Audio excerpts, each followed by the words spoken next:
At kaugnay nga po sa lagay ng Bulkang Kanlaon at sunod-sunod na lindol na naitala sa dagat sa bandang Ilocos Sur, makakausap po natin si VFOC Director Dr. Teresito Bacolcol. Magandang tanghali po sa inyo.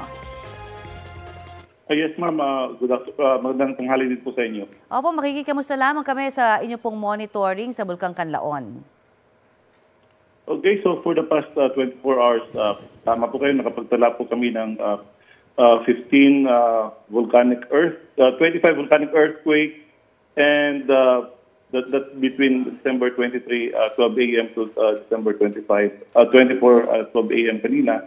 Nakapagtala kami ng 25 volcanic earthquakes, and kahapon, nakapagtala po tayo ng 2,200 tons per day of sulfur dioxide. Mas mababa ito kaysa naitala natin noong December 22 na nasa 7,198 tons per day.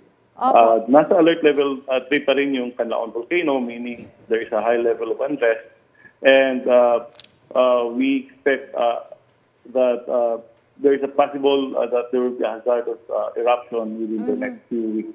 Oh, okay. So maari ho, within the next 2 weeks, pwede hong makakita tayo ng mas malakas na pagsabog at maari hong itaas pa sa alert level 4 ang ating alert level sa Bulkang Kanlaon? The possibility is always there within the next few weeks po. Hindi natin kailangan malalaman kung within the next 2 weeks or within the next 3 weeks. Basta ang definition natin is within the next few weeks.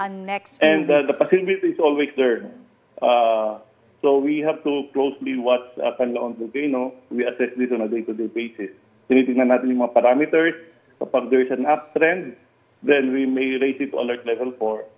And kapag meron na namang downtrend, then of course we have to raise it to lower it to alert level 2. I see, okay. At kaugnay naman po dun sa mga sunod-sunod na lindol, no, na itatala po sa offshore ng Ilocos Sur, ano po ba ang nakikita ninyong mangyayari sa mga susunod na araw? Alam naman ho natin, hindi naman mapipredict talaga ang lindol, pero anong implication po nito?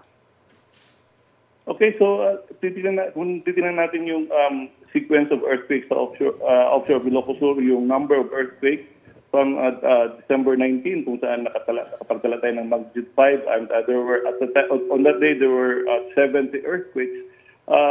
The following days, kumunti na lang po yung number of earthquakes natin. So on December 20 to 21, nasa 14. And December 21 to 22, nasa 10. And December 22 to 23, 10 na lang din. And between 23 to 24, 4 a.m. kanina, nasa 2 na lamang. So hopefully, dire-diretso pag-dissipate nito. But of course, there is always this possibility na pwede rin namang magkaroon ng bigger earthquake which may produce a tsunami. So kapag if the earthquake is shallow and mataas yung magnitude, then it's always a possibility na magkaroon ng tsunami. Not only in Ilocos Sur, but around the other trenches as well. So we have 6 trenches that are capable of generating tsunamis. Okay, nasabi po natin sa mga nakalipas na mga balita na maaari, kung magkakaroon man ho ng panibagong lindol, pwede mag-tsunami at pwede hong tumaas yung pag-alon, ano, within 3 feet pa nga ho ba? Ano ho ba ang nakikita ninyong level po? Yung maximum po na height na pwede ma-generate ng tsunami would be at least we have around 10 meters. That's the maximum height na pwede ma-generate ng wave height. Alright, sana wag naman, ano? Pero maraming salamat po at advance Merry Christmas po sa inyo. Maraming salamat din po and Merry Christmas din po sa inyo. Yan po naman si VFOC Director Dr. Teresito Bacolcol.